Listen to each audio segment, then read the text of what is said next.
আজি আকৌ লেচেৰা ছিঙিব আহিছোঁ। বেছি লগা নাই, দুডালমান লাগিছিলে।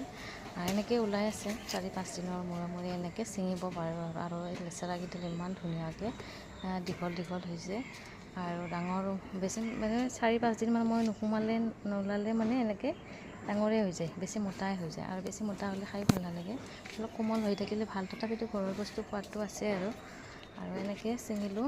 মোৰ দুডাল হৈছে, এডাল আগফালে আৰু এডাল পিছফালে। এনেকৈ বিচাৰি 6ডালমান পালোঁ আৰু 6ডালমান হ'লে আমাৰ দুজনৰ কাৰণে তিনিজনৰ কাৰণে হৈ যায়। আমি যিহেতু 3টা মানুহ এনেকৈ ওলাই খাই আছোঁ। ঘৰৰ বস্তু সোৱাদটো বহুত ভাল হয়।